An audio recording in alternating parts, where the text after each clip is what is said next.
Urcreation Rekhas Kitchen ലേക്ക് എല്ലാവർക്കും സ്വാഗതം. ഞാൻ ഇന്നൊരു മഷ്റൂം മസാലയുടെ റെസിപ്പി ആയിട്ടാണ് വന്നിരിക്കുന്നത്. ഈസി ആൻഡ് ടേസ്റ്റി ആയിട്ടുള്ള മഷ്റൂം മസാലയാണ്, എല്ലാവരും ട്രൈ ചെയ്യണം. വീഡിയോയിലേക്ക് പോകുന്നതിന് മുമ്പ് നിങ്ങൾ ആരെങ്കിലും നമ്മുടെ ചാനൽ സബ്സ്ക്രൈബ് ചെയ്യാത്തവരായിട്ടുണ്ടെങ്കിൽ ഉടൻ തന്നെ ഒന്ന് സബ്സ്ക്രൈബ് ചെയ്തേക്കണം. കൂടാതെ തൊട്ടടുത്ത് കാണുന്ന ആ കുഞ്ഞ് ബെല്ലൈക്കണും കൂടി ഒന്ന് പ്രസ് ചെയ്യണം. എന്നാലേ ഞാനിടുന്ന വീഡിയോസിൻ്റെ നോട്ടിഫിക്കേഷൻ നിങ്ങൾക്ക് കറക്റ്റായിട്ട് കിട്ടുകയുള്ളൂ.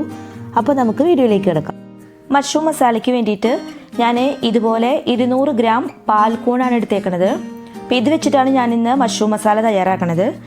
ഇത് നല്ല കഴുകി വൃത്തിയാക്കിയിട്ട് ചെറിയ കഷ്ണങ്ങളാക്കിയിട്ട് നുറുക്കിയെടുത്തിട്ട് വരാം. ഇതുപോലെ ചെറിയ കഷ്ണങ്ങളാക്കിയിട്ട് നുറുക്കിയെടുത്തേക്കാണ്. ഇനി നമുക്കിത് കറി വയ്ക്കാനായിട്ട് തുടങ്ങാം. ഇന്ന് ഇതുപോലൊരു ചീനച്ചട്ടിയിലാണ് മഷ്റൂം മസാല അല്ലെങ്കിൽ കൂൺ മസാല തയ്യാറാക്കുന്നത്. ചീനച്ചട്ടിയിലേക്ക് 1.5 ടേബിൾ സ്പൂൺ വെളിച്ചെണ്ണ ഒഴിച്ചു കൊടുക്കുകയാണ്. മഷ്റൂം മസാല എപ്പോഴും വെളിച്ചെണ്ണയിൽ തയ്യാറാക്കുന്നതാണ് നല്ലത്. ഈ വെളിച്ചെണ്ണയിലേക്ക് ചെറിയൊരു കഷ്ണം പട്ട ചേർത്ത് കൊടുക്കുകയാണ്. ഒരു 3 ഏലക്കായ ഇട്ട് കൊടുക്കുകയാണ്. ഒരു 3 കറിയാമ്പൂവും കൂടി ചേർത്ത് കൊടുക്കണം. ഇനി ഇതൊന്ന് നന്നായിട്ട് മൂക്കുന്നത് വരെ നമുക്ക് വെയിറ്റ് ചെയ്യാം. അടുത്തതായിട്ട് 2 സവാള ചെറുതാക്കി നുറുക്കി വെച്ചതാണ്, അതും കൂടി ഇതിലേക്ക് ചേർത്ത് കൊടുക്കാം. വലിയ സവാള ആണെങ്കിൽ 1 ചേർത്താൽ മതി. ഇത് ചെറിയ സവാള ആയതുകൊണ്ടാണ് ഞാൻ 2 ചേർത്ത് കൊടുത്തത്. ഇത് നന്നായിട്ടൊന്ന് ഇളക്കിയെടുക്കാം. ഇതൊന്ന് ട്രാൻസ്പെറൻ്റ് ആയി കിട്ടിയാൽ ഇതിലേക്ക് 1 ടേബിൾ സ്പൂൺ ഇഞ്ചി വെളുത്തുള്ളി പേസ്റ്റ് ചേർത്ത് കൊടുക്കാം. അതുകൂടി ചേർത്ത് നന്നായിട്ടൊന്ന് വഴറ്റിയെടുക്കാം. ഇതിലേക്ക് 1 കുടം വെളുത്തുള്ളി ചതച്ചെടുത്തതും കൂടി ഞാൻ ചേർത്ത് കൊടുക്കുന്നുണ്ട്. കാരണം കൂണിൽ എപ്പോഴും വെളുത്തുള്ളി നല്ല കുറച്ച് മുമ്പിൽ നിന്നാൽ നല്ല ടേസ്റ്റാണ്. അതുകൊണ്ട് കുറച്ചും കൂടി വെളുത്തുള്ളി ഞാനിവിടെ ചതച്ച് ചേർത്ത് കൊടുക്കുകയാണ്. വെളുത്തുള്ളിയുടെ ആ പച്ചമണമൊക്കെ മാറുന്നത് വരെ നന്നായിട്ട് വഴറ്റിയെടുക്കാം. ഇനി പുളിക്ക് വേണ്ടിയിട്ട് നമുക്ക് 2 തക്കാളി ചേർത്ത് കൊടുക്കാം. ചെറുതായിട്ട് കട്ട് ചെയ്ത് വെച്ചിട്ടുള്ള തക്കാളിയാണ് ഇവിടെ ചേർത്ത് കൊടുക്കുന്നത്. തക്കാളി നന്നായിട്ട് വെന്ത് കിട്ടാൻ വേണ്ടിയിട്ട് ഒരു 5 മിനിറ്റോളം മീഡിയം ഫ്ലെയിമിൽ നമുക്ക് വേവിച്ചെടുക്കാം. മൂടി വെച്ച് വേവിക്കാൻ തുടങ്ങിയിട്ട് ഇപ്പോൾ ഒരു 5 മിനിറ്റായി. ഇനി നമുക്കിതൊന്ന് തുറന്നു കൊടുക്കാം. ഏകദേശം തക്കാളി വെന്ത് വന്നിട്ടുണ്ട്. ഒരുപാട് വെന്തിട്ടില്ല, പക്ഷേ ഇത്ര മതി കേട്ടോ, ഇത്ര ആയാൽ മതി. ഇനി ഇതിലേക്ക് നമുക്ക് പൊടികൾ ഓരോന്ന് ചേർത്ത് കൊടുക്കാറായി. അപ്പോൾ ആദ്യമായിട്ട് ചേർത്ത് കൊടുക്കേണ്ടത് മഞ്ഞൾപ്പൊടിയാണ്. 1/4 ടീസ്പൂൺ മഞ്ഞൾപ്പൊടി ചേർത്ത് കൊടുക്കാം. ഇന്ന് ഞാൻ കാശ്മീരി ചില്ലി അല്ല ഉപയോഗിക്കുന്നത്, മുളക് പൊടിയാണ്. 1 ടേബിൾ സ്പൂൺ മുളക് പൊടിയാണ് ഉപയോഗിക്കുന്നത്. ഈ മുളക് പൊടിക്ക് നല്ല എരിവുള്ള കാരണമാണ് 1 ടേബിൾ സ്പൂൺ ഉപയോഗിക്കുന്നത്. നിങ്ങൾക്ക് എരിവ് കുറവുള്ള മുളക് പൊടിയാണെങ്കിൽ 1.5 ടേബിൾ സ്പൂൺ വരെ ഉപയോഗിക്കാം കേട്ടോ. 1 ടീസ്പൂൺ മല്ലിപ്പൊടി ചേർത്ത് കൊടുക്കാം.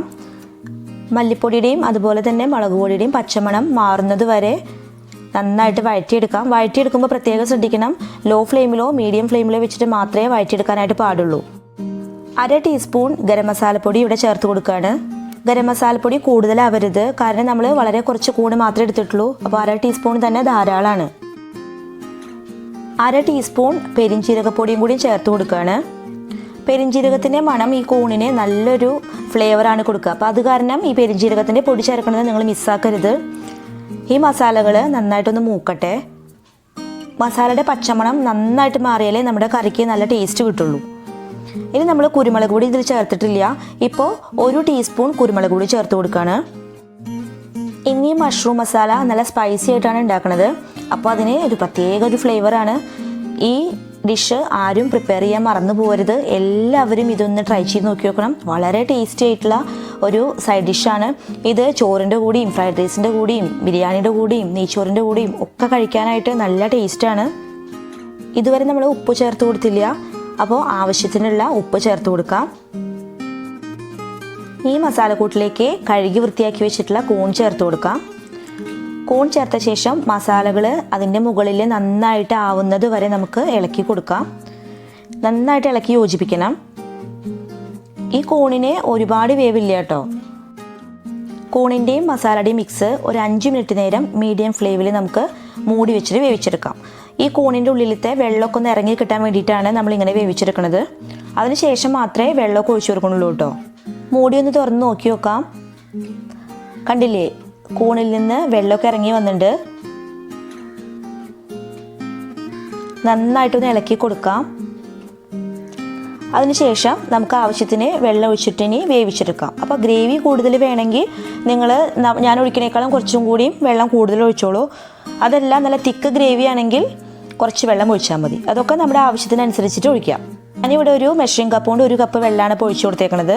ഒരു നല്ല തിക്ക് ഗ്രേവി ആക്കിയിട്ടാണ് എടുക്കുന്നത്. അതുകൊണ്ട് ഞാൻ കുറച്ച് വെള്ളം ഒഴിച്ചിട്ടുള്ളൂ. അധികം വെള്ളം ഒഴിക്കാത്തതുകൊണ്ടും അതുപോലെ പെട്ടെന്ന് വെന്ത് കിട്ടാനും വേണ്ടിയിട്ട് ഞാൻ മൂടി വെച്ചിട്ടാണ് വേവിച്ചെടുക്കുന്നത്. വെള്ളം ഒഴിച്ച കാരണം ഇനി മീഡിയം ഫ്ലെയിമിൽ വെക്കണമെന്നൊന്നുമില്ല, ഹൈ ഫ്ലെയിമിൽ വെച്ചാലും കുഴപ്പമില്ല. പക്ഷേ മീഡിയം ഫ്ലെയിമിലാവുമ്പോൾ നന്നായിട്ട് വെന്ത് കിട്ടുന്നു മാത്രം. അടച്ചു വെച്ചിട്ട് ഒരു 5 മിനിറ്റ് കഴിഞ്ഞു. കറി നന്നായിട്ട് തിളയ്ക്കാൻ തുടങ്ങിയിട്ടുണ്ട്. അപ്പോൾ ഈ സമയത്ത് ഒരു 1/2 കഷ്ണം ക്യാപ്സിക്കം ഇതുപോലെ കട്ട് ചെയ്തതും അതുപോലെ തന്നെ ഒരു ചെറിയ സവാള ഇതേ ഷേപ്പിൽ ക്യൂബ് ഷേപ്പിൽ കട്ട് ചെയ്തതും കൂടിയിട്ട് ചേർത്ത് കൊടുക്കുകയാണ്. സവാളയുടെയും ക്യാപ്സിക്കത്തിൻ്റെയും അളവ് കൂടരുത്, വളരെ കുറച്ച് മാത്രമേ ചേർക്കാൻ പാടുള്ളൂ. കാരണം നമ്മളൊരു 200 ഗ്രാം കൂണ് മാത്രമേ എടുത്തിട്ടുള്ളൂ. അപ്പോൾ ഒരു ചെറിയ കഷ്ണം ക്യാപ്സിക്കും ഒരു വലിയ സവാളയാണെങ്കിൽ അതിൻ്റെ ചെറിയ കഷ്ണം മാത്രം എടുത്താൽ മതി. കൂണൊന്ന് അമർത്തി നോക്കി വെക്കുക. അപ്പോൾ വെന്ത കൂണാണെങ്കിൽ ഇനി നമുക്ക് അടച്ചു വെച്ചിട്ട് വേവിക്കേണ്ട ആവശ്യമില്ല. വെന്തിട്ടില്ലെങ്കിൽ മാത്രം ഒന്ന് മീഡിയം ഫ്ലെയിമിലാക്കിയിട്ട് അടച്ചു വെച്ച് വേവിച്ചാൽ മതി. പല കൂണിൻ്റെയും വേവ് പലതരത്തിലാണ്. അപ്പോൾ ഇത് പെട്ടെന്ന് തന്നെ വെന്ത് കിട്ടിയിട്ടോ. അപ്പോൾ നിങ്ങളുടെ കൂണ് വേവാത്ത തരത്തിലുള്ളതാണെങ്കിൽ കുറച്ചുകൂടി വെള്ളം ഒഴിച്ചിട്ട് മൂടി വെച്ചിട്ട് വേവിച്ച് കൊടുക്കാനായിട്ട് മറക്കരുത്. അതിങ്ങനെ കട്ടിയായിട്ട് കിടന്നാൽ നമുക്ക് അത്ര ടേസ്റ്റ് കിട്ടില്ല. അപ്പോൾ ഇത് നന്നായിട്ട് പെട്ടെന്ന് തന്നെ വെന്ത് കിട്ടിയിട്ടോ. അപ്പോൾ അതുകൊണ്ട് ഞാൻ ഇതൊന്ന് ഡ്രൈ ആക്കി എടുക്കുകയാണ്.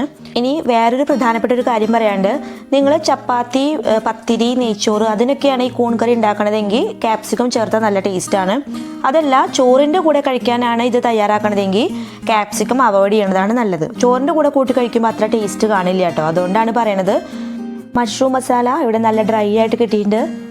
ഇതിലും കൂടുതൽ ഡ്രൈ ആക്കിയിട്ട് വേണമെങ്കിൽ എടുക്കാം കേട്ടോ. പക്ഷേ ഞാനിവിടെ ഇത്ര ഡ്രൈ ആക്കിയിട്ട് എടുക്കണുള്ളൂ. ഇതൊരു സെർവിങ് ഡിഷിലേക്ക് മാറ്റുകയാണ്. നിങ്ങളെല്ലാവരും ഇതുപോലെ ഒരു മഷ്റൂം മസാല വീട്ടിൽ തയ്യാറാക്കി നോക്കി വെക്കണം. വളരെ ഈസിയാണ്. അതുപോലെ വീട്ടിൽ കിട്ടുന്ന ചേരുവകൾ മാത്രമേ ഇതിൽ ഉപയോഗിച്ചിട്ടുള്ളൂ. പിന്നെ നിങ്ങൾക്ക് ഈ വീഡിയോ ഇഷ്ടമാവുകയാണെങ്കിൽ എൻ്റെ ചാനൽ എന്തായാലും സബ്സ്ക്രൈബ് ചെയ്യണം. കൂടാതെ ലൈക്ക് ചെയ്യാനും ഷെയർ ചെയ്യാനും ഒന്നും മറക്കരുത്. നിങ്ങളുടെ അഭിപ്രായങ്ങൾ കമൻറ്റ് ബോക്സിൽ അറിയിക്കാനായിട്ട് മറക്കരുത്. നിങ്ങളുടെ അഭിപ്രായം അറിയിച്ചാൽ മാത്രമേ എനിക്ക് ഇനിയും ഇമ്പ്രൂവ് ചെയ്യാനായിട്ട് പറ്റുള്ളൂ. പുതിയൊരു വിഭവമായിട്ട് ഉടൻ തന്നെ വരുന്നതായിരിക്കും. അതുവരേക്കും നന്ദി, നമസ്കാരം. Thank you for watching.